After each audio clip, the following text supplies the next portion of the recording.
A very good morning, my dear student. Today we are going to start with class 12 history chapter 3 kinship, caste and class. My dear student, if you have remember my previous class where I was discuss about the general information of this chapter. Introduction I had given in the previous class and previous video also.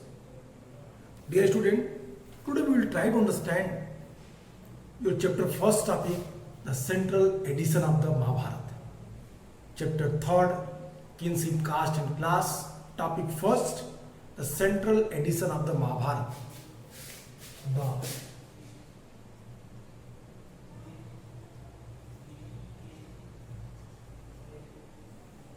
The central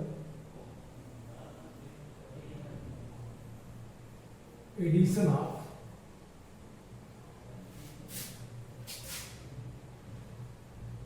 Mahabharata.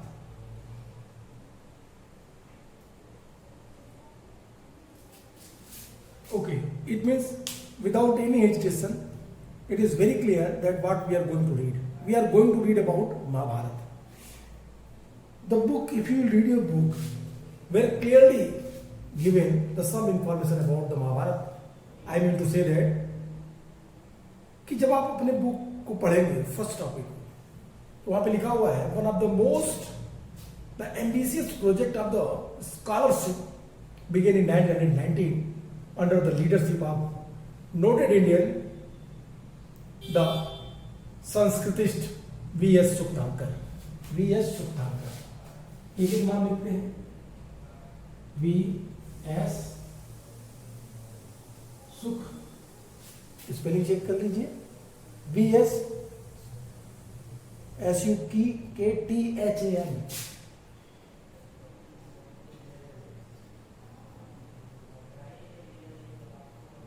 सुखतांकर K-A-R. V.S. Sukhtankar. He was no doubt to say that very intellectual person. Okay, in the supervision of V.S. Sukhtankar, a team comprising a dozen of scholars initiated the task of preparing the critical edition of the Mahabharata. What exactly did this involve? Initially, it meant collecting the Sanskrit manuscript of the text written in the variety of the scripts from the different part of the country. My dear, V.S. Sukhtankar and his team did very hard work to collect the various manuscripts from whole Indian continent, from Jammu and Kashmir to Tamil Nadu and from Bengal to Gujarat. He collected the different manuscripts, even it was written in the different languages. And on the basis of that, V.S. Sukhtankar found that their main story is equal, but the other regions, the some excess story connected with that. Okay, if you will read, I mean to say that he did very hard work, no doubt to say that the team worked, V.S. Sukhtankar and their team worked out a method of the comparing verses from each manuscript. Ultimately, they selected the verses that appeared common to most versions and published these into several volumes, running over into over 13,000 pages. Okay, it means the various part of India or manuscript of Mahabharata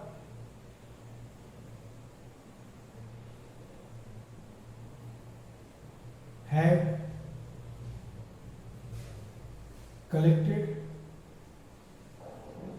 and we can not use the word comprising ज़्यादा अच्छा है, हम उनको सब क्या लेंगे, एक सबको एक साथ दिया गया। और कितने पेजेस में? 30,000 पेजेस में।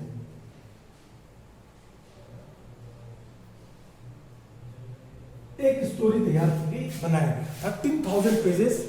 The project took 47 years to complete. और कितना लगा? 47 years to complete a project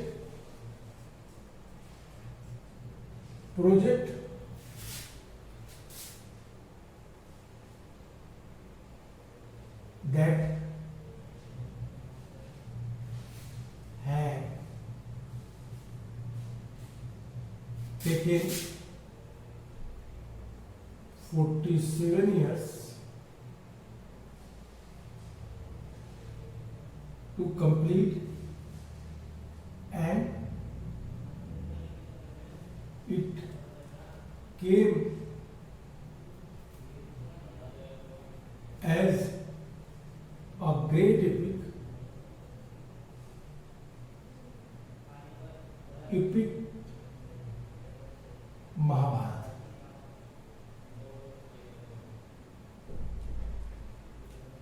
My dear, what I am telling here, V S Sukthankar, जिनको 1919 में एक प्रोजेक्ट पे काम करने के लिए कहा गया। इस प्रोजेक्ट का नाम था महाभारत के ऊपर अपनी किताबों को संकलित करने का काम, महाभारत के ऊपर काम करने का काम। पूरे भारत में महाभारत के विभिन्न पार्ट में महाभारत की बेसिक स्टोरी दी गई है। महाभारत की लगभग सभी प्रांतों में महाभारत के मैन्युस्क्रिप्ट पाए गए। महाभारत के जितने भी मैन्युस्क्रिप्ट्स मिले, उन मैन्युस्क्रिप्ट्स में वी एस सुखथांकर और उनकी टीम ने पाया कि जो मूल स्टोरी है वो तो सेम है, लेकिन मूल स्टोरी के साथ साथ कुछ प्रक्षिप्तांश भी उसके साथ जोड़े गए। ये प्रक्षिप्तांश क्या है? बाद की story according to region wise they connected with the main story के साथ इन लोगों ने जोड़ दिया। बहरहाल उन्होंने जो काम किया उसमें कुल 47 वर्ष लगे, 47 ईयर्स लगे, और 30,000 पेजेस में उन लोगों ने सारे जितने मैन्युस्क्रिप्ट्स थे उनको पढ़ा, उनमें से बेसिक स्टोरी को एक साथ कंपाइल किया, लिखा, और इस तरीके से महाभारत अपने एक्चुअल फॉर्म में सामने आई। The term I mean to say that's why I am saying if you read your book very clearly explain that the term worked out a method of the comparing verses from each manuscripts. Ultimately,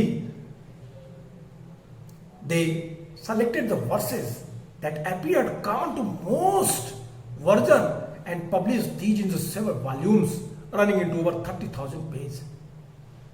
The project took 47 years to complete. Two things became apparent. There were several common elements in the Sanskrit version of the story evident in the manuscript found all over subcontinent, from Kashmir and Nepal in the north to Kerala and Tamil Nadu in the south. Also evident were enormous regional variation in the way in which the text had been transmitted over the centuries. My dear, these variations were documented in footnotes and appendix to the main text. Taken together, more than half the 30,000 pages are devoted to these variations. In the sense, these variations are reflective of the complex process that shaped early and the later social historians through the dialogue between the document traditions and resilient local ideas and practices. These dialogues are characterized by the moments of conflicts as well as consensus. our understanding of the process is derived primarily from text written in Sanskrit by and for Brahmins, when issues of the social history were explored for the first time by the historian in the 19th and 20th century. They tended to take to the text at the face value, believing that everything that was laid down in these texts was actually practiced. Subcontinental scholars began studying other traditions from work in Pali, Prakrit and Tamil. These studies included the very important ideas contained to normative Sanskrit text were on the whole recognized as the authoritative. They were also questioned and occasionally even rejected. It is important to keep this in mind as we examine how historians reconstruct social histories. My dear, Mahabharata, it gives us the various information of the social structure of the India, Hindustan during 6th century BC to 6th century C, especially 4th century C till 4th century C. In the Mahabharata, the 1000-year history, social history that has given different ways about society, about kinship, about worm, about marriage system, about caste, about gotra, about property rights, about that such type of others. A lot of information, rules of the society that is also mentioned in this Mahabharata. That is the very important. Students, you should never forget that the Mahabharata is one of the best book which gives us a lot of information, precious information about 6th century BC to especially 4th century C. 5th century BC to 4th century C. It would be better if I will tell you. ये मैं आपसे कहूँगा तो ये ज़्यादा अच्छा होगा अगर आप महाभारत को समझें। तो जब 1919 में वी.एस. सुबथांकर को इस पे काम करने के लिए, प्रोजेक्ट पे काम करने के लिए ये दिया गया, तो वी.एस. सुबथांकर और उनके शिष्यों ने, उनकी टीम ने 47 साल के अथक परिश्रम के बाद पूरे भारत से, पूरे भारतीय उपमहाद्वीप से, विभिन्न प्रांतों से जो मैन्युस्क्रिप्ट्स महाभारत के थे उसे कलेक्ट किया और फिर उस कलेक्शन को उन्होंने एक प्रॉपर फॉर्म में रखा और फिर यहां से महाभारत का काम शुरू हुआ। महाभारत हमारे एक्चुअल फॉर्म में कुल के सामने आई। 13,000 पृष्ठों में फैले अनेक ग्रंथ खंडों में इनका निर्माण किया गया। इन पांडुलिपि जो पाए उनको पुष्प परियोजना के तहत पूरा करने का प्रयास किया गया। एक लंबा प्रक्रिया, 47 साल लगे इसको तैयार करने में। 47 years they have to spend to complete that project। और तब जाके महाभारत हमें इस रूप में दिखाती है। इस पूरी प्रक्रिया में दो बातें उभर के सामने आई। पहली, संस्कृत के कई पाठों, संस्कृत के कई जो चैप्टर्स थे, लेसन्स थे, उनके अनेक अंशों में विभिन्न क्षेत्रों में जो महाभारत लिखी गई थी उसमें काफी समानता थी जो संस्कृत में लिखे गए थे। बेसिकली जो महाभारत संस्कृत में लिखी गई थी, भारत के विभिन्न क्षेत्रों में उनके भिन्न क्षेत्रों में लिखे गए संस्कृत वर्जन के महाभारत में काफी समानता थी। और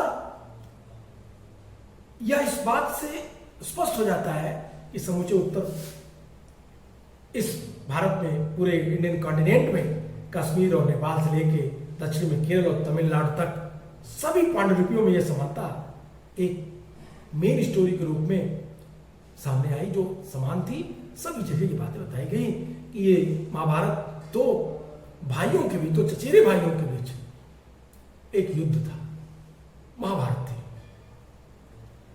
अब यहां पे इनके बीच जो दूसरी बात जो स्पष्ट हुई वो ये थी कि कुछ शताब्दियों के दौरान हुए महाभारत की जो अन्वेषण कार्य हुए उसमें क्षेत्रीय प्रभेद भी दिखाई देने लगे। कुछ जो डिफरेंसेस थे वो संकलन की मुख्य पाठ को पांडुलिपियों और प्रशिष्टों के रूप में किया गया। 30,000 पेजेस में आधे से भी अधिक इन प्रबोधों का ब्यौरा देते हैं। 30,000 का जो प्रोजेक्ट तैयार किया गया उसमें करीब करीब 6,000 पेजेस जो ऐसे हैं जो आपको महाभारत के जो डिफरेंसेस हैं उनको बताती है। That's why I am saying the work is very hard, which is completed by V.S. Sudhankar and his team. The work started in 1919 and it had taken them 47 years. And on the basis of their research work, they found that the basic story, the main story which is written in the Sanskrit verses, that was equal.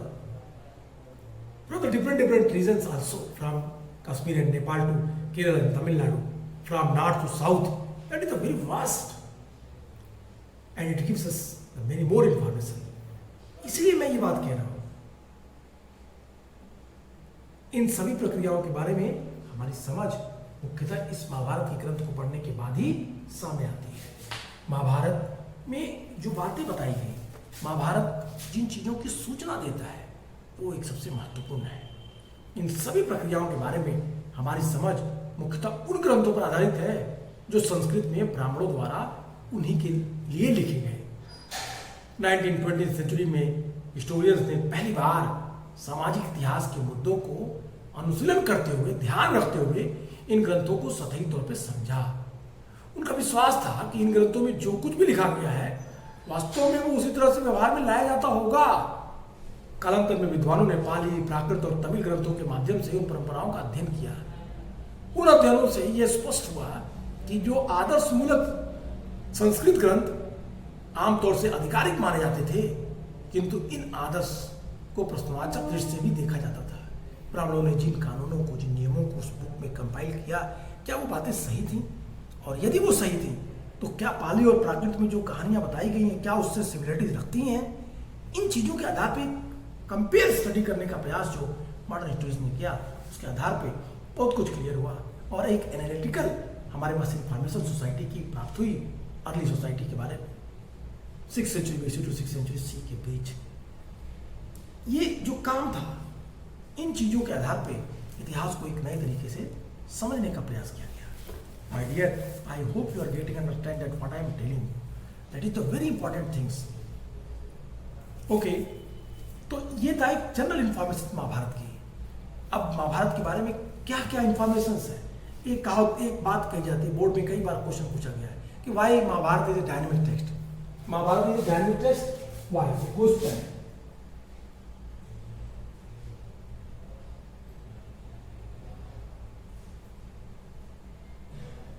Mahabharat is dynamic text, Y?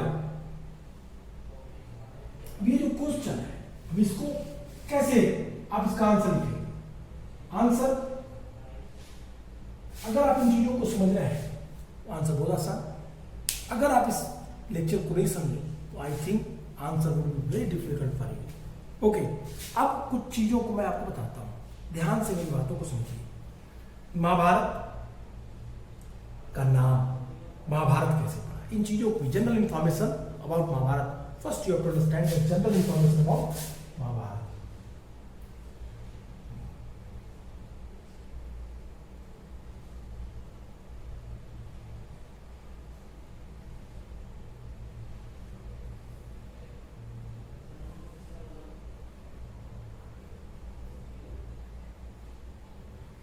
General information.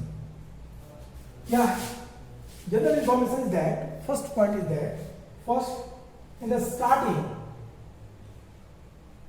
in this text,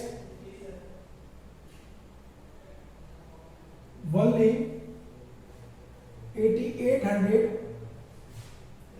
versus. Okay, कितने थे इस महाभारत में? जो main थे, जो महाभारत संस्कृत में जो लिखे गए मेन वर्सेस थे, उनकी संख्या कितनी थी? 88। और तब इसे क्या कहा गया? तब इसे कहा गया, ये जय संहिता इसका नाम रखा गया। आई होप कि आप इन चीजों को ओके, तो 8800 वर्सेस के साथ इसका नाम क्या था? जय संहिता।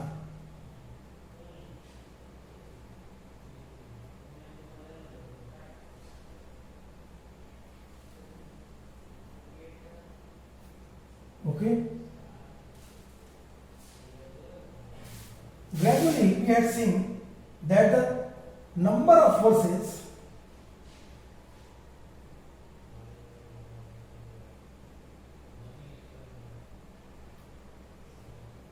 were increased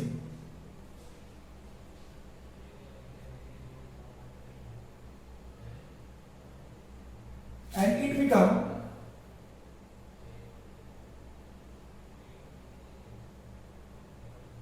24,000 and it called Bharat.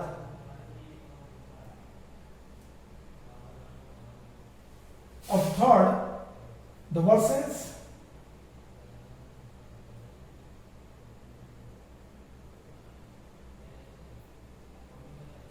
become 1 lakh and it finally called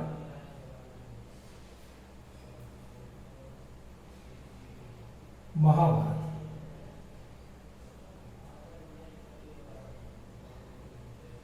okay, हमने इसके नाम लिखे। हमने कहा ये पहले इसको क्या कहा गया? पहले इसे भारत कहा। चलिए मैं इसको एक बार यहां से लिख देता हूं, इट वुड बी बेटर, आपको समझने में आसानी होगी। थोड़ी स्पेस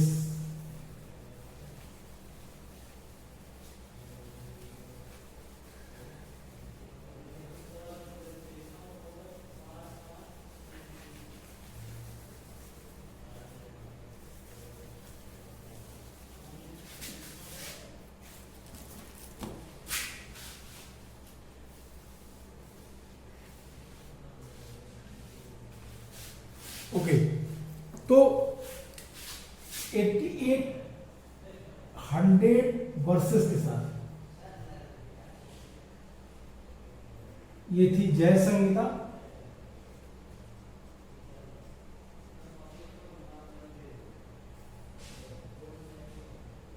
$24,000 वर्सेस के साथ ये हो गई भारत, और फिर 1 लाख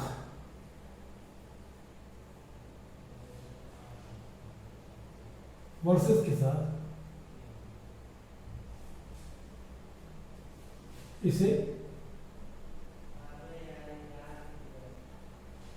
महाभारत कहा गया। ओके, लिखा किसने महाभारत को? Who was the author of Mahabharata? Author कौन था? वेद व्यास।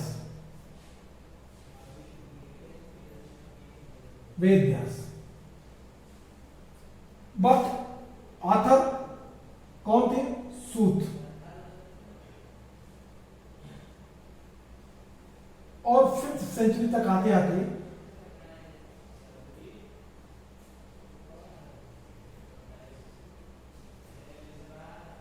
ब्राह्मण्स ने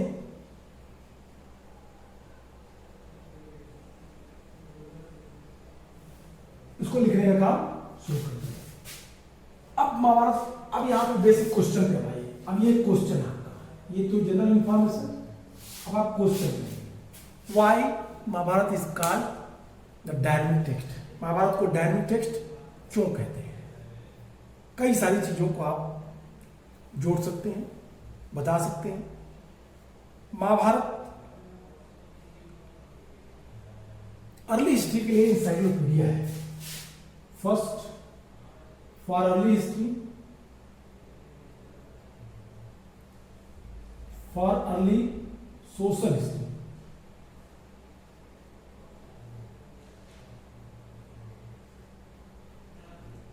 it is encyclopedia.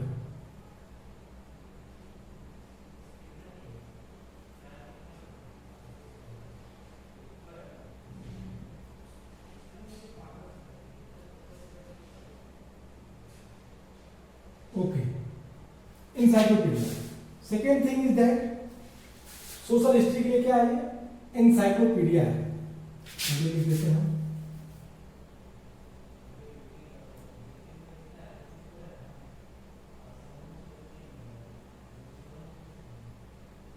Okay, second thing है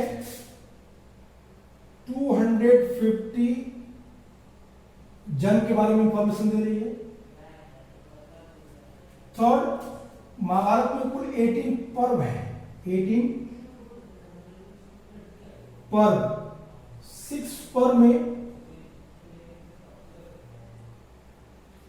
पर्व में गीता, श्रीमद् भगवत गीता।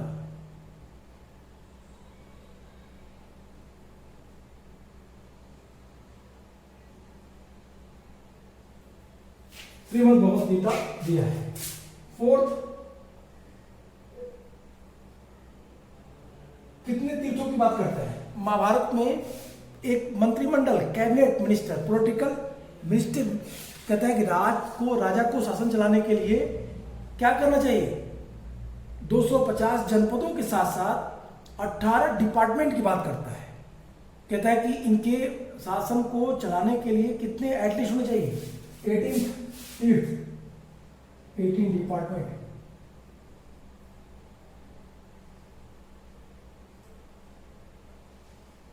महाजनपदों के नाम,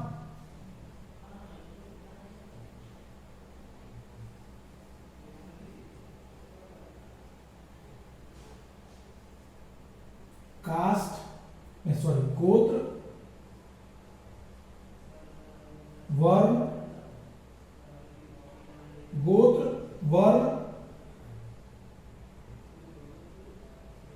विमेन्स प्रॉपर्टी राइट,